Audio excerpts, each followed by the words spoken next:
Hello everyone. देखिए, जो बच्चे 10th क्लास में पढ़ते हैं, ठीक है, उसके लिए हम आज जो है ट्रायंगल चैप्टर स्टार्ट कर रहे हैं। और ट्रायंगल चैप्टर में सबसे पहले अपने लोग पढ़ने वाले हैं 6.8। ठीक है, तो आइए स्टार्ट करते हैं।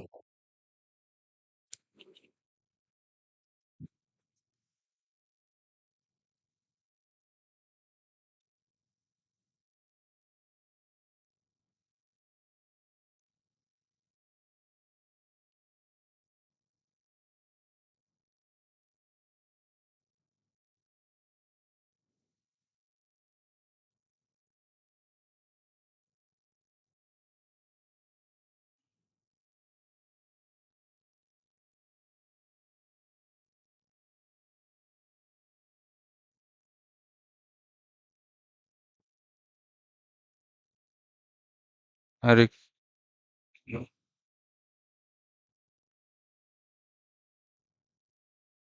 चलिए देखिए, ये रहा अपने लोग का एक्सरसाइज 6.1। ठीक है। अरे, ये तो फिर से भाग गया। रुकिए रुकिए।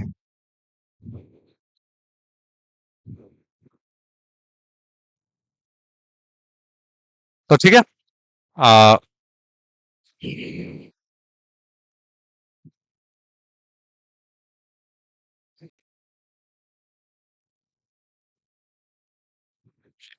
तो ये रहा आपका 6.6।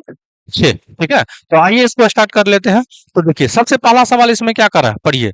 पुस्तक में दिए गए शब्दों में सही शब्दों का प्रयोग करते हुए रिक्त स्थानों को भरिए। यानी कि ये ऑब्जेक्टिव टाइप का चैप्टर है। कैसा है? ऑब्जेक्टिव टाइप का चैप्टर है। तो क्या होता है, देख लीजिए इसमें। इसमें कह रहा है आपको, सभी ब्रिज डैश होते हैं। यानी कि ऑप्शन दिया है दो गो। या तो कहता है सर्वांग होगा, या तो क्या होगा, समरूप होगा।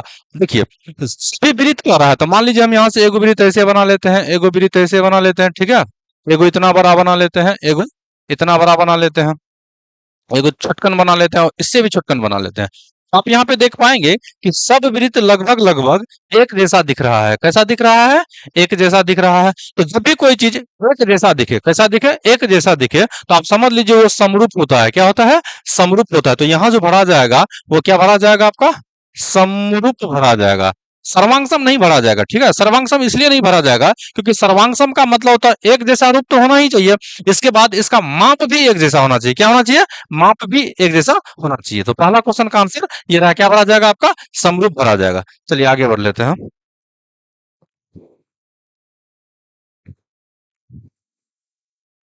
अगला क्वेश्चन देखिए क्या कहता है।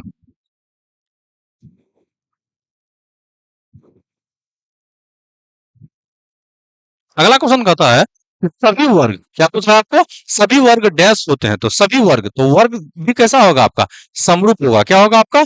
समरूप होगा। ये भी कैसा दिखाई देगा आपको?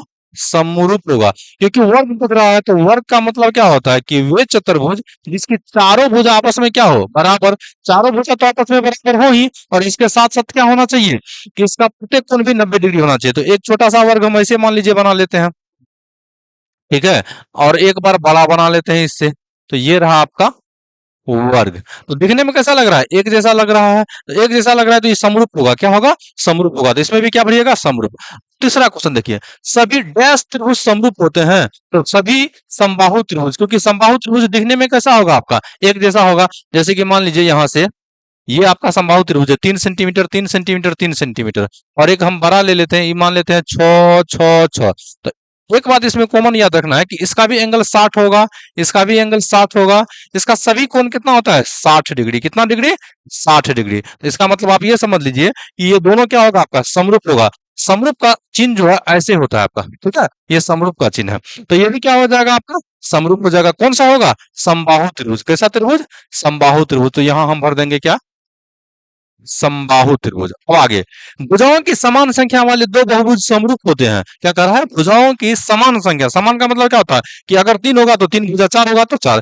उनके संगत कोण डैश हो तथा उनकी संगत भुजाएं डैश हो। तो इसमें पहला बना जाएगा बराबर हो। क्या हो? बराबर हो। संगत कोण क्या होना चाहिए? बराबर होना चाहिए। कैसे बराबर होना चाहिए?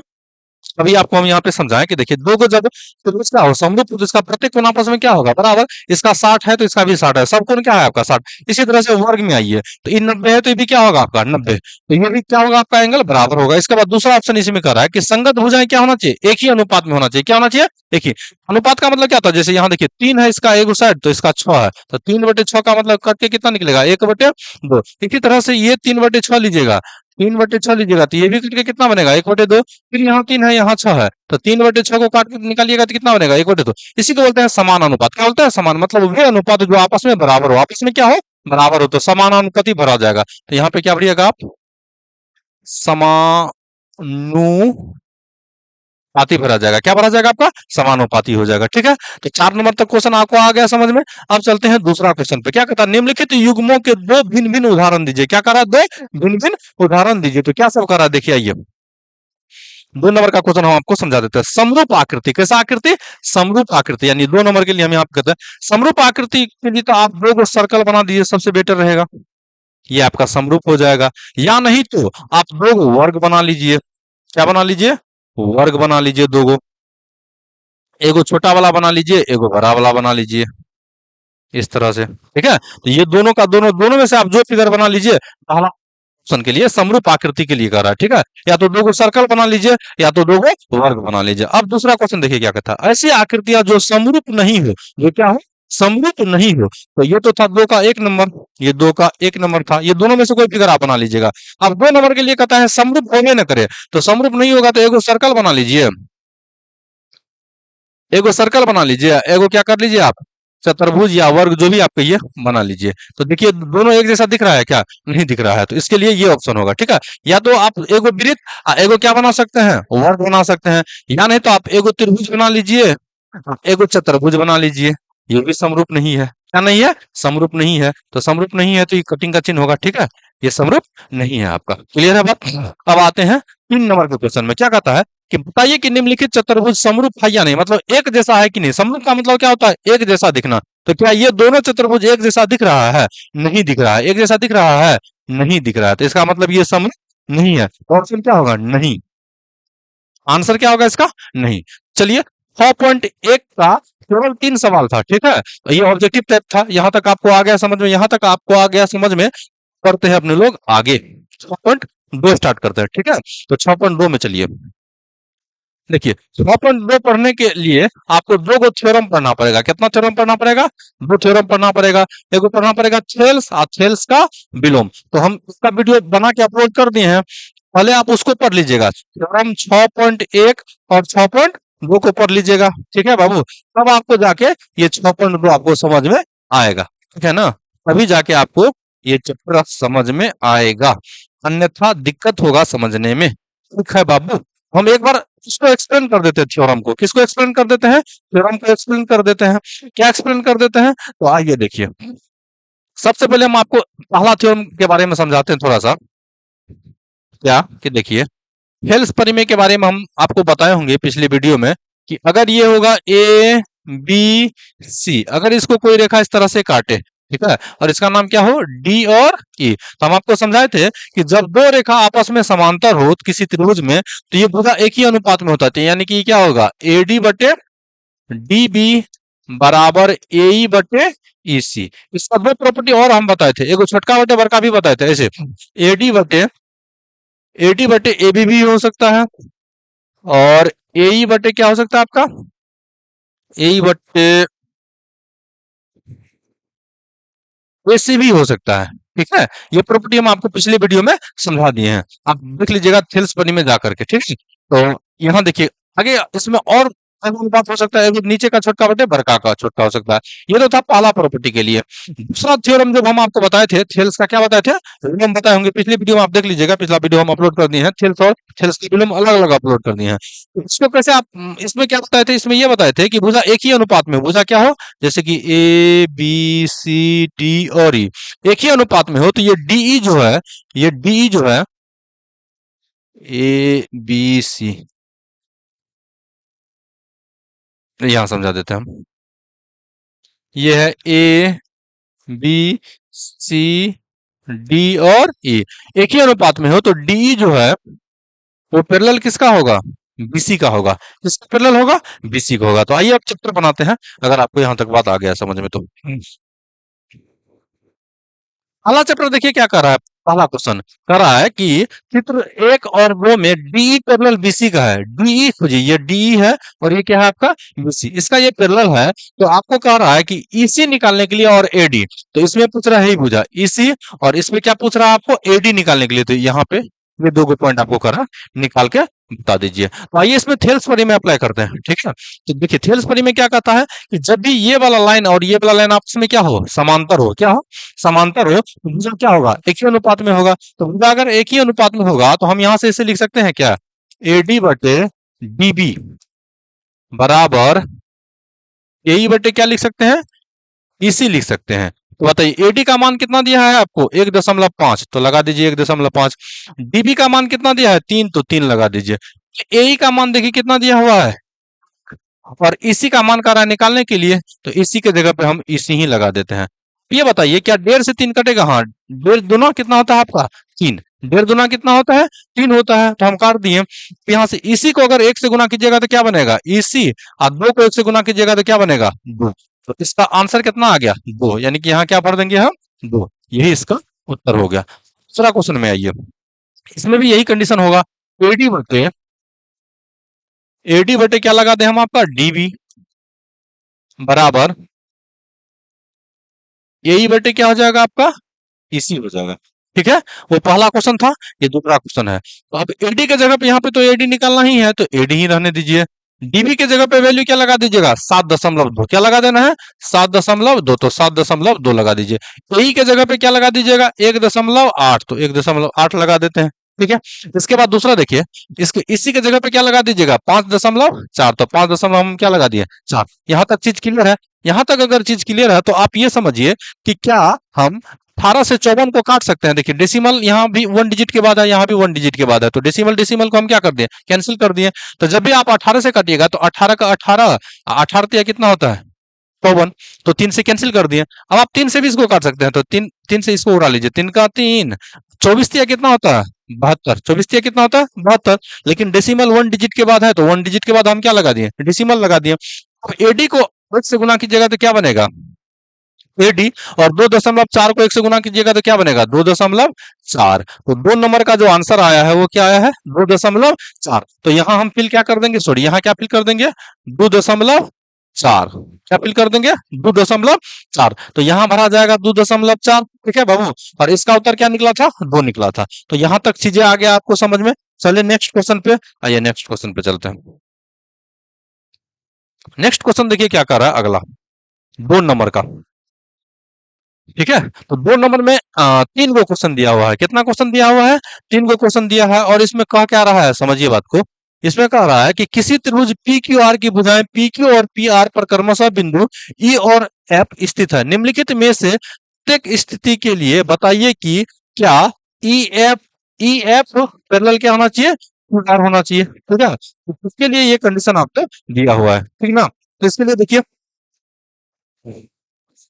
हम आपको दूसरा पेज पे बताते हैं, ठीक है, क्योंकि यहाँ जगह नहीं है आपको, तो दूसरा पेज पे चलते हैं। रुकिए, क्वेश्चन हमको निकालने दीजिए, क्योंकि इसका हम पीडीएफ नहीं बनाए हैं। ठीक है, डायरेक्ट क्वेश्चन क्या कर दिए हैं, इस पे पीडीएफ का अपलोड कर दिए हैं, जिसके चलते थोड़ा सा दिक्कत होगा आपको, अलग से क्वेश्चन हमको लिखना पड़ेगा।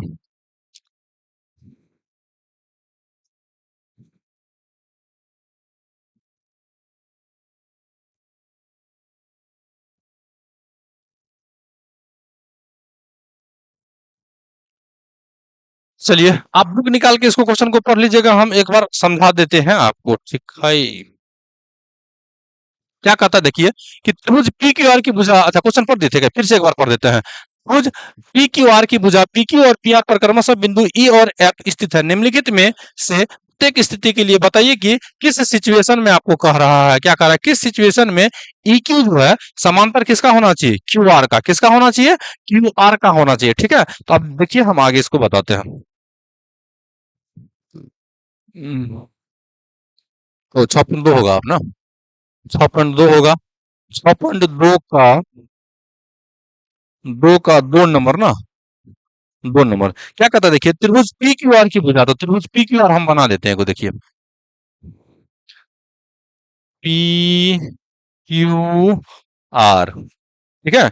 और इस पे लेना है कि ई और एफ स्थित है, क्या स्थित है, ई और एफ स्थित है। कहता है किस सिचुएशन के लिए ई एफ समांतर क्यू आर, ई एफ समांतर क्या होना चाहिए, क्यू आर होना चाहिए।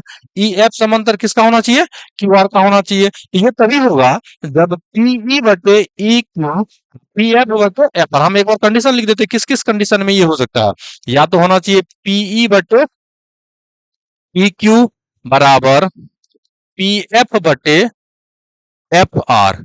पहला कंडीशन तो ये होगा। दूसरा कंडीशन देखिए, दूसरा कंडीशन आप इसको ऐसे लिख सकते हैं, पीई बटे छोटा बटे को बड़का ले लीजिए, पी क्यू बराबर पी एफ बटे पी आर। दो कंडीशन हो गया।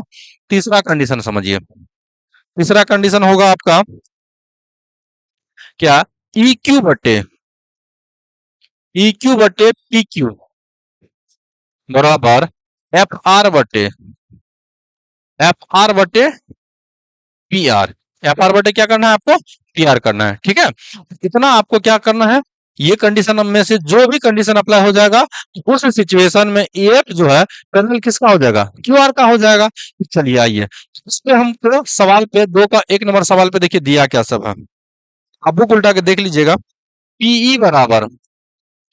पीई बराबर दिया है 3.9।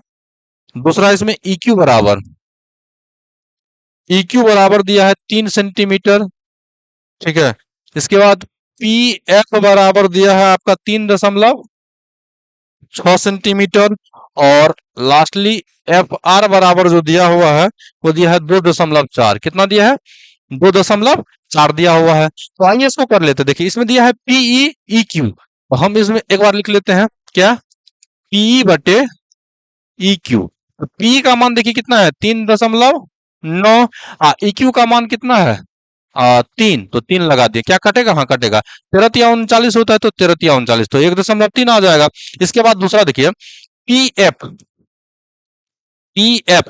बटे क्या लगा देंगे, एफ आर। तो पी एफ बटे एफ आर, तो पी एफ के जगह पे कितना लगा दें, 3.6। और एफ आर के जगह में कितना लगा दे, 2.4। तो आप यहां से देख पाइए कि दशमलव के बाद एक अंक यहाँ भी है, एक अंक यहाँ भी है, कट जाएगा। तो 12 से काटिए, तो 12 तिया 36, 12 दूना 24। 3 को जब इससे काटिएगा ना तो एक दशमलव कितना आएगा, 5। एक दशमलव क्या आएगा, 5। क्या बताइए, पीई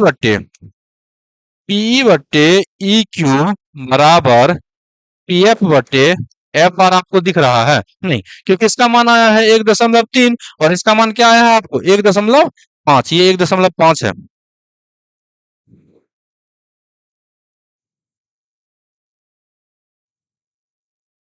ये क्या है आपका 1.5, 1.5 है, बराबर नहीं है। अगर बराबर नहीं है तो क्या एक कंडीशन के लिए ये क्या होगा, समांतर होगा, तो इसका आंसर होगा नहीं। क्या होगा, नहीं। तो एक नंबर के लिए क्या होगा आपका आंसर, नहीं होगा। तो इतना बात आ गया होगा समझ में। अब दूसरा ऑप्शन लेते हैं हम, ठीक है। एक नंबर का आपको आ गया, दो का एक।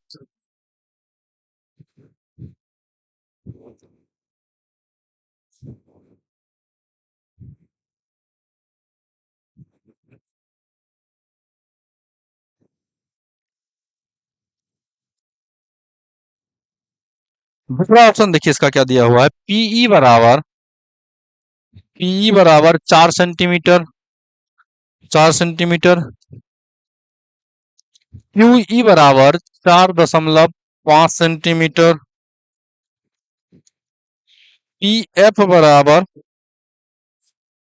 8 सेंटीमीटर। और आर एफ बराबर 9 सेंटीमीटर, ठीक है। तो इसको भी ऐसे ही चेक करेंगे, लेकिन इसमें देख लेते हैं क्या, पी दिया हुआ है, क्यू ई दिया हुआ है ना, इसके बाद पी एफ दिया है, आर एफ दिया हुआ है। तो देखिए इसको भी हम लिखते हैं पीई, तो पी के बदले में क्या होना चाहिए, ई क्यू। ई क्यू नहीं, इसके बदले में क्यू दिया तो क्यू ही ले लेते हैं। पी का मान कितना दिया है, 4। ई क्यू का मान कितना दिया है, 4.5। ये नहीं कट रहा आसानी से, तो इसको आप मत काटिए। दूसरा देखिए क्या दिया हुआ है, पी एफ, तो पी एफ बटे दूसरा क्या आपका आर एफ, तो आर एफ लगा दीजिए। पी एफ का मान कितना है, 8। तो 8। इसका मान कितना है? 9। तो यहाँ से 9 दे रखा है। ठीक है, तो अब यहाँ से थोड़ा सा ध्यान दीजिए कि अगर हम यहाँ ऊपर नीचे 2 से गुना कर दें, ऊपर नीचे किससे गुना कर दें? 2 से गुना कर दें, तो ऊपर नीचे अगर 2 से गुना कर देंगे तो 4 दूनी कितना हो जाएगा? 8। और इसको गुना कीजिएगा तो कितना बनेगा? 9। बताइए, क्या ये अनुपात बराबर आपको दिख रहा है? तो आपका जवाब होगा हाँ दिख रहा है। अगर बराबर दिख रहा है तो इसका मतलब ये समांतर होगा। क्या होगा? समांतर होगा। तो क्या लिखेंगे हम? पीई बटे क्यू ई बराबर पी एफ बटे आर एफ। तो बराबर है, तो हम लिख देंगे हाँ। इस कंडीशन के लिए क्या हुआ? कहाँ? अगर आपको ऐसे समझ में नहीं आया तो हम एक बार इसको काट के भी बता देते। ठीक है, देखिए, अगर हम यहाँ से डेसिमल हटा दे बाबू, तो यहाँ क्या लगा सकते हैं? जीरो लगा सकते हैं कि नहीं लगा सकते हैं?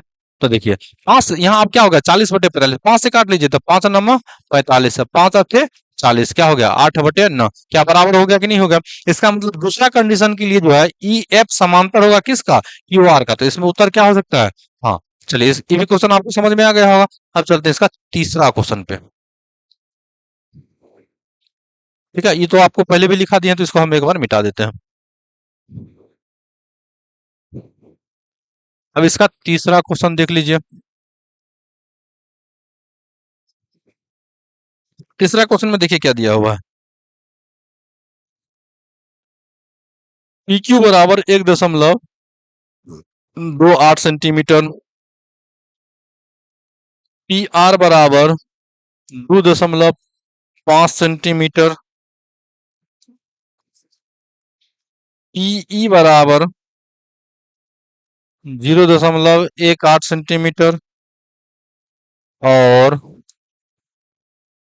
और पी एफ बराबर 0.36 सेंटीमीटर। इसमें देखिए क्या दिया हुआ? पी क्यू दिया हुआ, यानी आपके पास बड़ा भुजा ले लिया है पी क्यू, बटे पी आर दिया हुआ है, यानी बराबर भुजा दिया, फिर दिया है पीई, और क्या दिया है आपका? P F. तो चलिए, आपको पता होगा कि ऐसे लिख सकते हैं पीई, देखो छोटकन भुजा ले लीजिए, पीई बटे पी क्यू लिख लीजिए। तो पी का मान देखिए यहाँ पे कितना दिया है? 0.18। पी क्यू का मान कितना दिया है? 1.28। यहाँ तक बात क्लियर है? दशमलव के बाद 2 डिजिट यहाँ भी है बाबू, दशमलव के बाद 2 डिजिट यहाँ भी है, तो क्या हो जाएगा आपका? कैंसिल हो जाएगा। अब ये बन क्या गया? 18/128 बन गया। 18 बटे क्या बन गया आपका? 128 बन गया। तो अब आप इसको काट सकते हैं। देखिए, पहले तो आप इसको छोटा कर लीजिए, तो 9 दूनी 18 और 6 दूनी 12 और 4। क्या अब ये कटेगा? नहीं कटेगा। तो कितना आ गया? 9/64 आ गया। दूसरा चेक कर लीजिए इसी तरह से। पी चेक किए थे ना, तो आपके पास पी एफ होगा, पी एफ बटे पी आर ले लीजिए। तो पी एफ का मान देखिए कितना दिया हुआ है? पी एफ का मान यहाँ से दिया हुआ है 0.36, और पी आर का मान देख लीजिए, तो पी आर का मान कितना दिया हुआ है? 2.56। यहाँ भी डेसिमल के बाद 2 डिजिट है, तो डेसिमल को उड़ाइए। और यहाँ भी डेसिमल के बाद 2 डिजिट, तो ये कितना हो गया? 36/256। पहले इसको 4 से काटिए, तो 4 9 36, 4 6 24, 1 25, तो 4 चौके 16। 9 बटे क्या आ गया आपका? 64। देखिए, इसमें भी बराबर आ रहा है, यहाँ भी आ रहा है 9/64, यहाँ भी क्या आ गया आपका? 9/64 आ गया। तो इसका मतलब ये बराबर होगा, तो हम यहाँ से लिख सकते हैं, क्योंकि पी एफ बटे पी क्यू बराबर, ओ उल्टा लिख दे क्या? पीई बटे पी क्यू बराबर पी एफ बटे पी आर। समझिए बात को। देखिए, पी ई बटे पी क्यू बराबर पी एफ बटे पी आर। दोनों का अनुपात आपस में क्या हो गया? बराबर हो गया। अगर दोनों का बाबू अनुपात आपस में बराबर हो गया, तो आप ये कह सकते हैं कि क्या ई एफ समांतर क्यू आर होगा? इस सिचुएशन के लिए क्या होगा आपका? हाँ हो जाएगा। ठीक है, यहां तक अगर आपको चीज आ गया होगा समझ में, तो अब बढ़ते हैं नेक्स्ट क्वेश्चन पे। ठीक है, तो नेक्स्ट क्वेश्चन क्या कहता है, एक बार देखिए।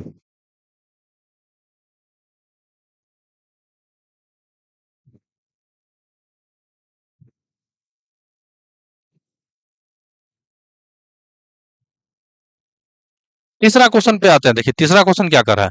तीसरा क्वेश्चन कर रहा है कि आकृति 6.18 में, देखिए आकृति 6.18। अच्छा, आगे भाग गया क्या? हाँ, ये रहा आकृति।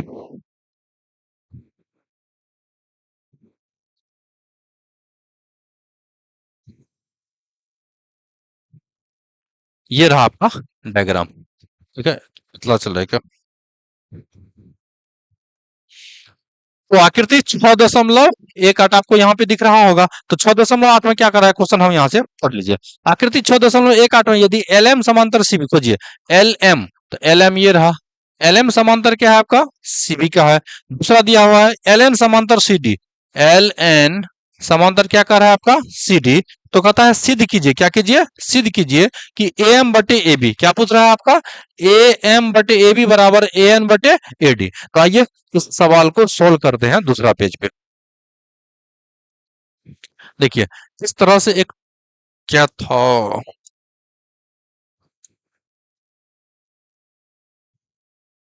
पहले तो हम इसमें डायग्राम बना देते हैं आपको।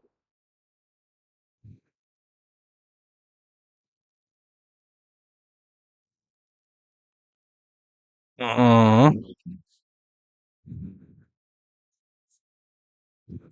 क्या नाम था, रुकिए हम देख लेते हैं क्वेश्चन।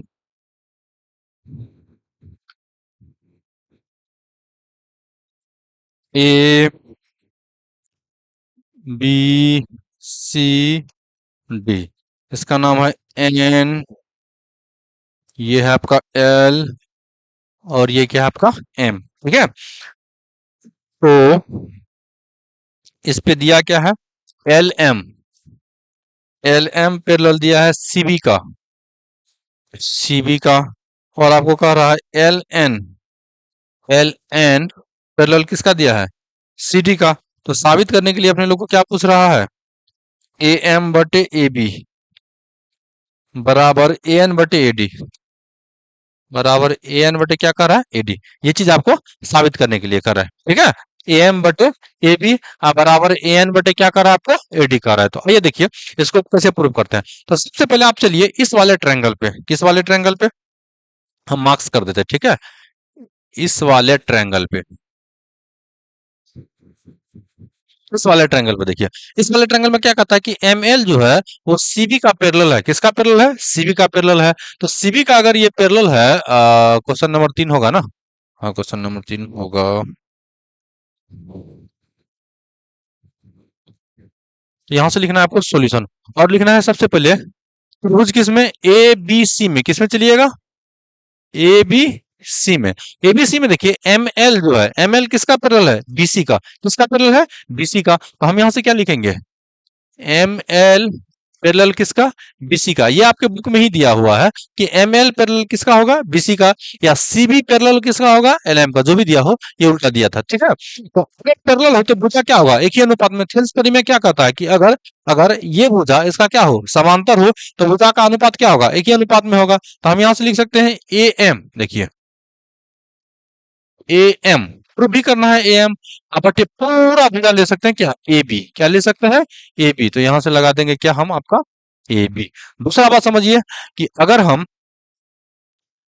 यहाँ पे छोटका भुजा एक बार लिए हैं, तो यहाँ भी क्या लेना पड़ेगा, छोटा वाला भुजा ही लेना पड़ेगा, ए एल लेना पड़ेगा, क्या लेना पड़ेगा, ए एल। अब फिर एक बार बड़ा भुजा भी लेना पड़ेगा, ए से सी तक भी लेना पड़ेगा। तो हम यहाँ से लिख लेंगे ए से सी तक, इसको क्या मान लीजिए, इक्वेशन फर्स्ट मान लीजिए। तो इक्वेशन अगर फर्स्ट मान लिए, तो अब दोबारा चलिए त्रिभुज किसमें, ए सी डी में, किसमें, ए सी डी में चलते हैं। इसमें भी देखिए एल एन पैरेलल किसका है, सी डी का, एल एन पैरेलल किसका है, सी डी का। तो एल एन पैरेलल अगर सी डी का है, तो इसमें भी वही कंडीशन, इसमें सबसे पहले छोटका भुजा लीजिए, ए एन लेंगे, क्या लेंगे, ए एन। कैपिटल भुजा इसका क्या हो जाएगा, ए डी, क्या होगा, ए डी। तो हम यहाँ से ए डी ले लिए। अब अंदर में भी वही कंडीशन होगा, पहले छोटका भुजा लीजिए, क्या लेंगे, ए एल, क्या लेंगे, ए एल। और बड़का भुजा क्या हो जाएगा आपका, ए सी, क्या होगा बड़का भुजा, ए सी, ए से सी तक की लंबाई ले लेंगे। तो हम यहाँ से ले लिए क्या आपका, ए सी। इक्वेशन सेकेंड, तो फर्स्ट और सेकेंड को देखिए, इक्वेशन फर्स्ट एंड सेकेंड में क्या दिख रहा है आपको, कि इसका एलएचएस बराबर है या आरएचएस बराबर है। तो आप देखेंगे आरएचएस बराबर है, क्या बराबर है, आरएचएस। ए एल बटे ए सी यहाँ भी है, और ए एल बटे ए सी क्या है, यहाँ भी बराबर है। इसका मतलब क्या करेंगे हम, इन दोनों का एलएचएस, अगर आरएचएस बराबर है, तो एलएचएस भी क्या होगा, बराबर। तो इसका एलएचएस क्या है, ए एम बटे ए बी बराबर, इसका एलएचएस क्या है, ए एन बटे ए डी। यही चीज कर रहा था साबित करने के लिए, ये चीज क्या कर रहा था, साबित करने के लिए। तो देखिए क्या ए एम बटे ए बी बराबर ए एन बटे ए डी आ गया, हाँ आ गया।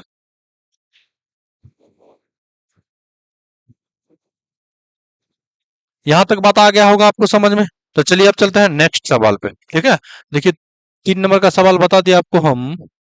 अब 4 नंबर का सवाल पे चलते, देखिए 4 नंबर का सवाल क्या कहता है।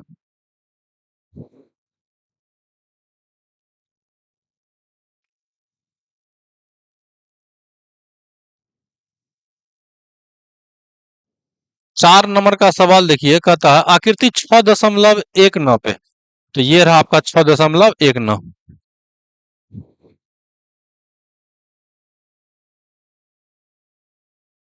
ठीक है, 6.19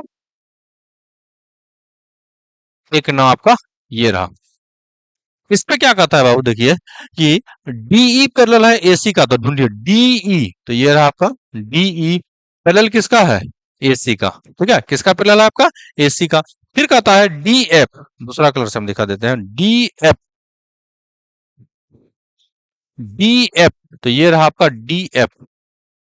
डीएफ पैरेलल किसका है, एई का।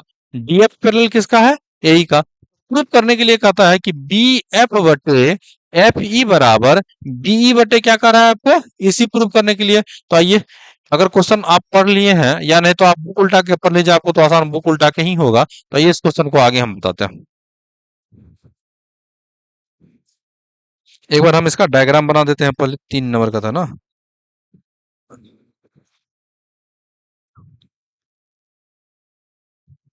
वो 4 का था, 3 का नहीं 4 का।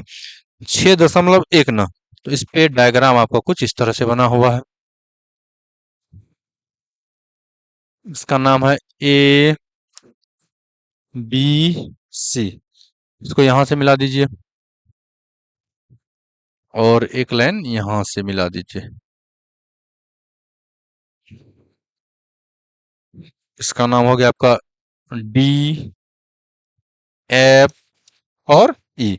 इसमें क्या सब कर रहा था, दिया था DE parallel, DE parallel AC दिया है। तो डीई, ये रहा आपका डीई पैरेलल किसका दिया है, एसी का। और डीएफ पैरेलल दिया हुआ है, डीएफ पैरेलल किसका दिया है, एई का। प्रूफ करने के लिए क्या कर रहा है अपने लोग को, बी एफ बटे एफ ई बराबर बी बटे क्या दिया है आपका, इसी। इतना प्रूफ करने के लिए कहता है। तो चलिए ये इसको प्रूफ कर लेते हैं।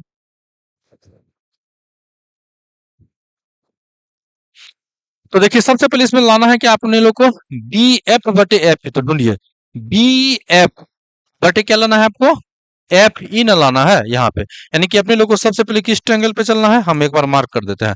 सबसे पहले अपने लोग को इस वाले ट्रायंगल पे चलना है। ठीक है बाबू, जिसपे हम लाल कलर का जो लाइन खींच दिए हैं देख लीजिए। सबसे पहले इसी ट्रायंगल पे अपने लोग को चलना है। तो हम यहाँ से लिखेंगे 4 नंबर का सवाल था।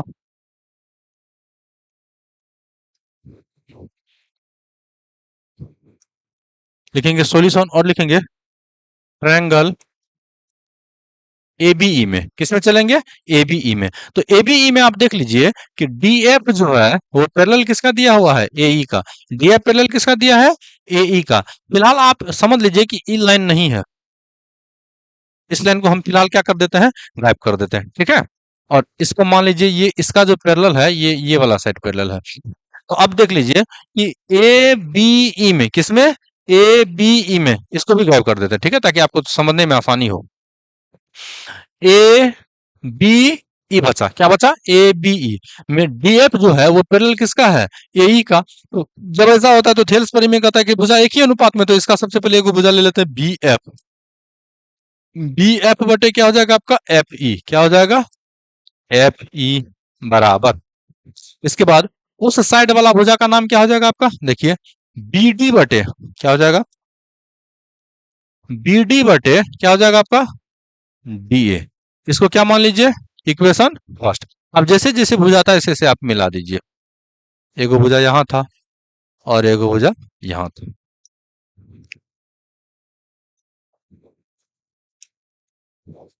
और आपको पता थे कि ये वाला साइड इसका पैरेलल है। अब इसमें भी चलिए, तो हम अब की बार चलेंगे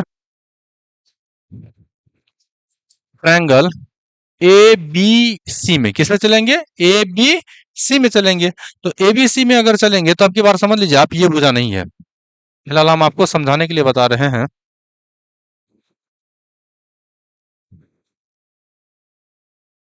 ये तो पूरा ही गायब हो गया ना। अच्छा कोई बात नहीं।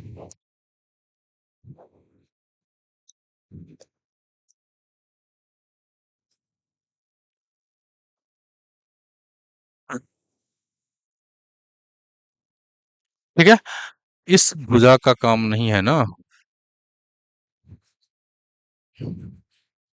इसका काम नहीं है। चलिए, ये पूरा भुजा हो गया।